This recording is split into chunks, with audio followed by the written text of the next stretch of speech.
So I need all of you to be honest with me and yourselves. Do it in the comments right now if you're willing. But was I alone at the beginning of this episode? Were you all hella confused about what was going on?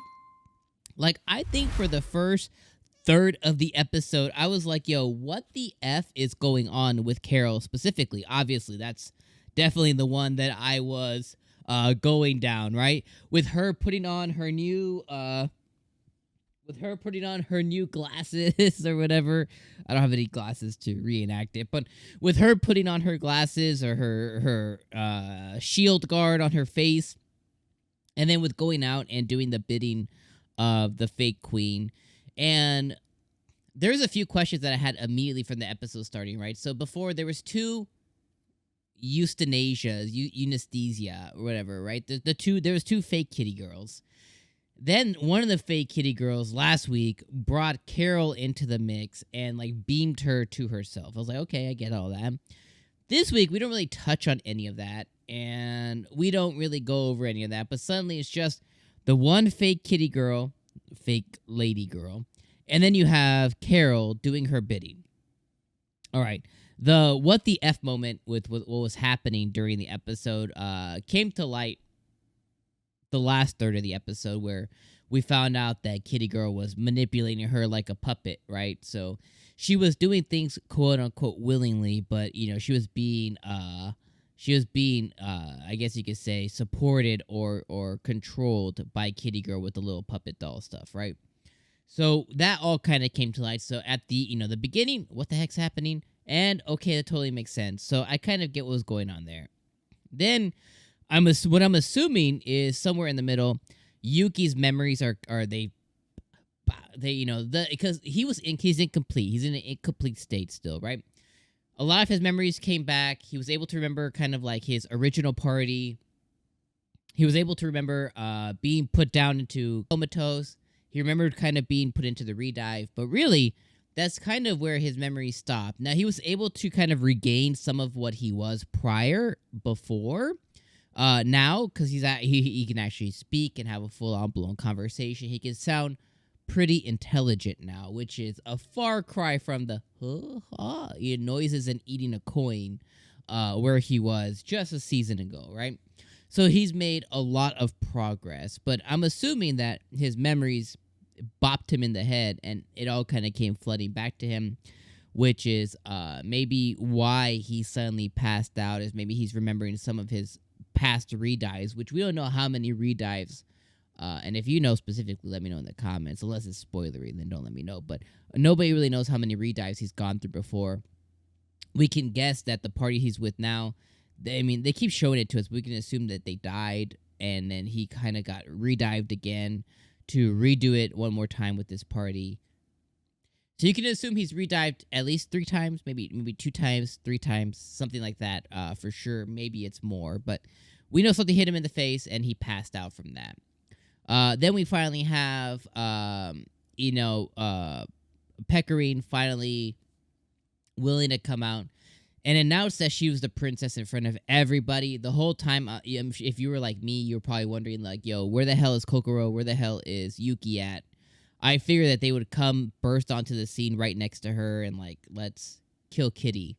That didn't happen, so I'm like, okay, obviously Yuki still passed out. Kokoro's watching over him. I thought, maybe something would have happened in between that, because the way time works in anime, a lot of times, like, this is the front scene, but the back scene is already kind of, like, being taken care of. So I assumed he would have woken up, and then they would have busted on the scene. That didn't happen, it's okay. But we had a lot of build-up to the final showdown between Peccarine and between Princess Kitty, fake kitty lady. But she's going to have to get through Karyl for it. But she was able to break that with the powers that she has. I like how the detective girls, how they kind of were able to announce everything, kind of like built her up to that scene that happened through the rocks and stuff. For a moment, I thought that was going to be like the admin girls, but was like, yo, they dead? So I was confused there, but, for a second, and then it all came through real fast as the detective girl was, or the bookworm girl in tandem with the detective girl worked, and they broadcast it over the rocks somehow. So I was like, okay, That's cool. That makes sense to me. So everything's really coming together as we march our way towards the end of the season. I definitely want to get a little bit more focus on Yuki, but I'm finally ready for Peccarine and Karyl's story, along with this fake queen lady. I'm finally able to I'm ready to put like all of that together and ready to put a bow on all that. Because the thing I've wanted from episode 1 is for Karyl to make her decision, and for Peccarine to make her decision. Peccarine, it's more black and white. Be honest with the people who matter to you the most about who you really are. She's doing that right now. She's about to live that. Obviously, she's still gonna have to tell Yuki, but she's living that. And I think Yuki could probably put 2 and 2 together. But, obviously, she's the only one with the crown on her head. So, but that's happening. And then Karyl, it seems like that's also happening. She finally made her decision when she yelled out for Peccarine to save her. So it looks like she's finally choosing them over the queen, which she had like this false love for, which I think now with her realizing she's being used and manipulated and the queen doesn't give a crap about her, I think that now those feelings came to her, so she's finally able to make amends with that and then really move forward into what she wants. Will she live through this crisis? That remains to be seen. I mean, obviously, we hope so. I love Karyl.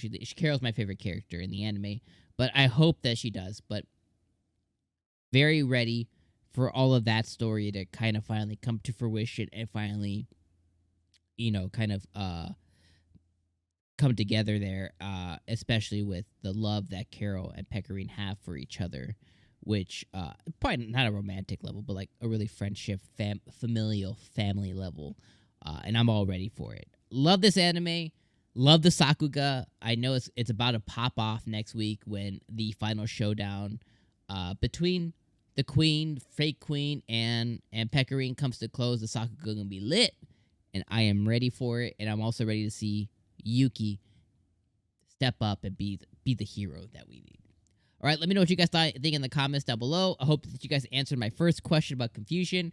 I will see you guys next week for the next episode of Princess Connect Redive. And next week, it will be number 11. And after that, I think we have 1 episode left. So see you guys next week. Peace out, my friends.